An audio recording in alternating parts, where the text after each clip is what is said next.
This is the video for section 10.3 on polar coordinates.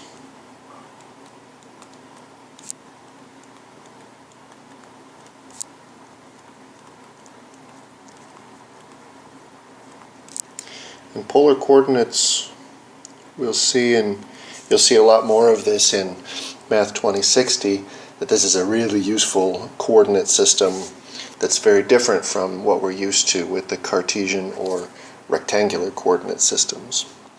And the idea with polar coordinates is the following. So if we look at the points on the unit circle, and if you like, by definition of the trig functions, these are all of the form x comma y equals cosine theta sine theta. And it doesn't take much work to show that if I scale this up or down, then the points on a circle of radius r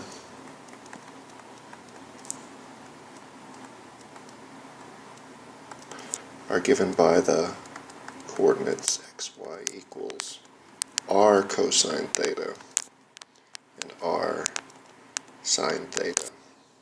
Okay. And this is the essence of polar coordinates. So in polar coordinates,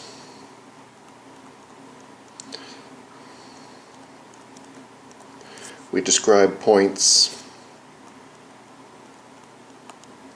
in terms of the radius of the circle that they live on and the angle theta needed to describe them on the circle. And this is in contrast with the usual coordinates, which we call Cartesian or rectangular coordinates. Cartesian after the mathematician and philosopher René Descartes, or rectangular because when you want to move from one point to another, you use a rectangle in order to do that. And this is the usual system that we're used to, where we describe points in terms of x coordinates and y coordinates. And if you like, pictorially, let's actually draw that up here.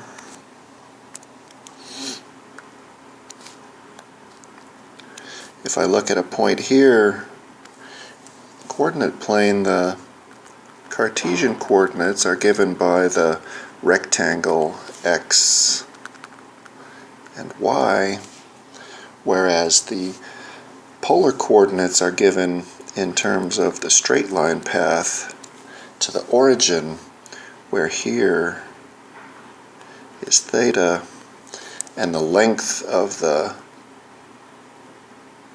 line segment here is r.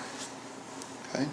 So this is just another way of describing points in the plane, and you can think of this in a lot of different ways. If you were going to tell someone how to get from the origin to a point, if you're in a city, then you would tell them to go over x blocks and up y blocks, but if you were out in a field, you might tell them to just turn in a particular direction, determined by theta, and then walk r many units in that direction to get to the point. Okay?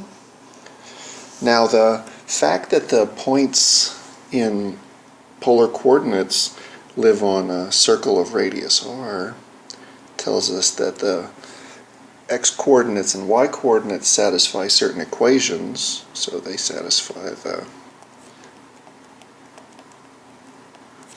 equations of a circle of radius r. And in addition, if we take the equations that we get from up here, so it tells me that the x-coordinate is r cosine theta,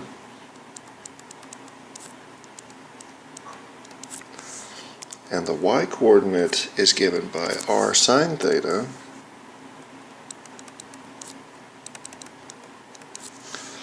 if I use that to solve for tangent of theta,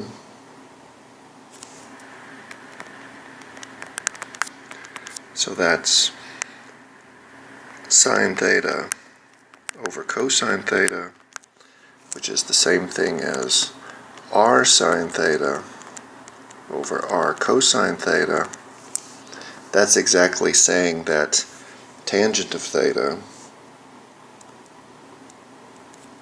is equal to y over x.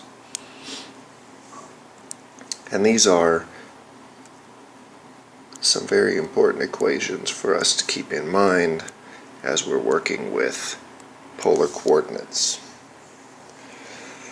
One thing that you might be asked to do would be to go back and forth between rectangular coordinates and polar coordinates. So for instance, if you're given polar coordinates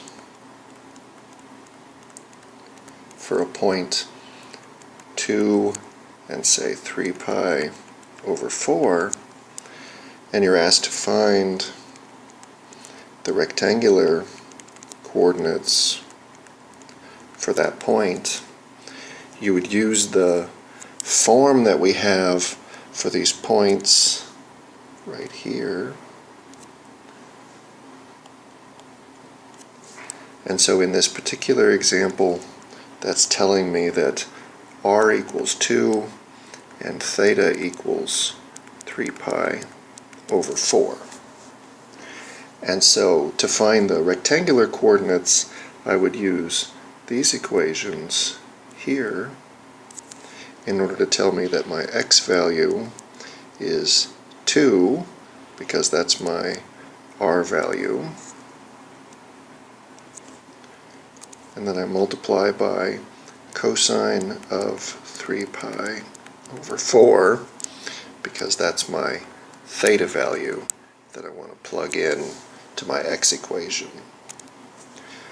Now cosine of 3 pi over 4 is negative root 2 over 2. So we get that x is negative square root of 2.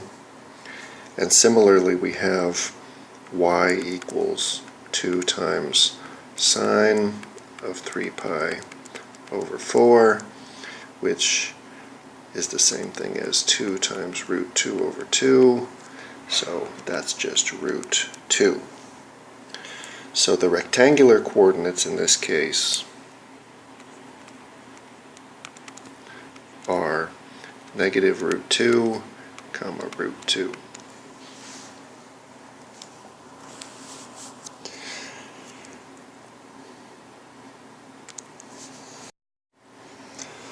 So on the other hand, you can be asked to go in the opposite direction. So for instance, if I give you rectangular coordinates of a point,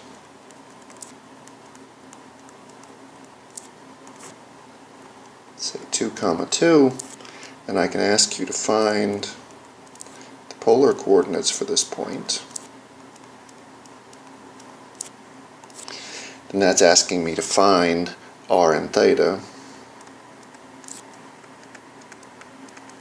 and specifically the r and theta that represent that point.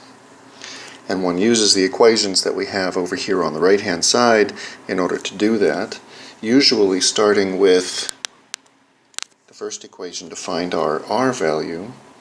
So r squared is x squared plus y squared, so that's 2 squared plus 2 squared, and again I'm just plugging in the x value here and the y value here. And remember, that's what my rectangular coordinates are telling me, that x equals 2 and y equals 2 as well. So 2 squared plus 2 squared is 4 plus 4, which is 8, and taking the square root, we get that r equals 2 root 2. For the theta value, we'll use the second equation here. First find tangent theta. So tan theta is going to be y over x. And again, plugging in my 2 for y and 2 for x we get that tangent of theta is 1. And so we conclude that theta is either pi over 4 or 5 pi over 4. And if we plot that point that we're interested in understanding, 2, 2, is over here in the first quadrant, I see that the only reasonable theta value is theta equals pi over 4, because that's one that corresponds to the first quadrant. So we get that our polar coordinates are r comma theta equals 2 root 2 comma pi over 4.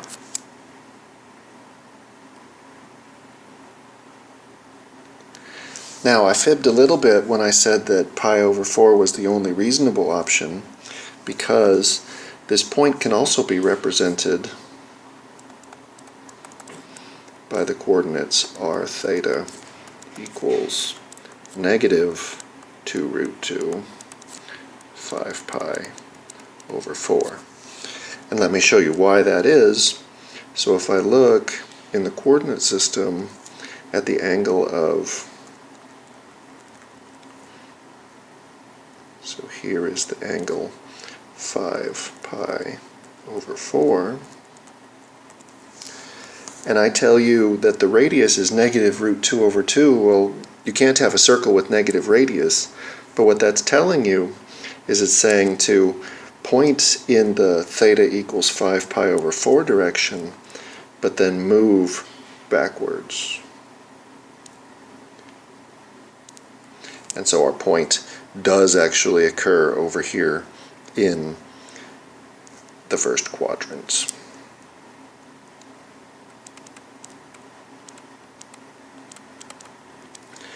And that's one of the things that makes polar coordinates a little bit strange, is that you can have different representations for the same point. For instance, we could also represent this point by the coordinates 2 root 2 comma 9 pi over 4, because that just says start here and wind all the way around and then go a little bit more.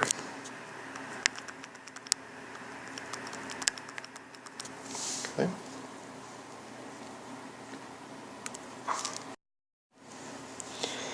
Now we're interested in doing two other things with polar coordinates.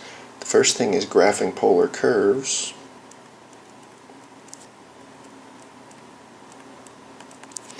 And these are coming from equations of the form r equals f of theta. And you should look at the examples in the book. I'm not going to do a lot with this in the video. I'll do an example in lecture. So the examples in the book are 4 through 8. But I will point out a couple of these for you. So for example, if we look at the equation r equals 1, then that's saying that I want to look at all points in polar coordinates that have r value of 1. And theta can be anything. And that says, for instance, that the point here, distance 1 from the origin, is on there, -1, that point is on there, +1, that point is on. In fact, the graph of this curve is exactly the unit circle.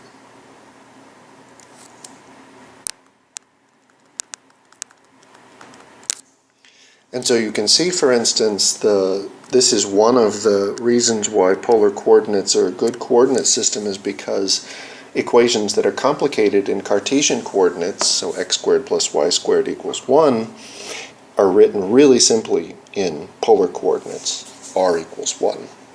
Okay?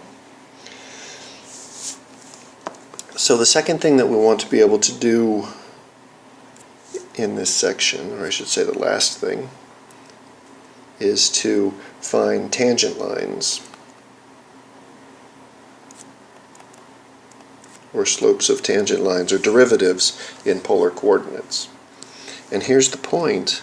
So if I start with an equation r equals f of theta, and I use my polar equations x equals r cosine theta and y equals r sine theta, then when I put these together, this r function can be put into each of these for r. And so what we end up with is a system x equals f of theta times cosine theta, y equals f of theta sine theta. And now what I have is I have a pair of equations that are in parametric form. And so I can use the strategy that we have from the last section to find dy dx just as dy d theta over dx d theta. And so I would take the derivative of whatever equation I found here, put that in the numerator, and I would take the equation that I found here, take its derivative, and put it in the denominator. And I'll do an example like this in lecture. You should look at, for instance, the other examples in the text before we meet so you can see how this works in practice. Okay. That's the end of the lecture on section 10.3.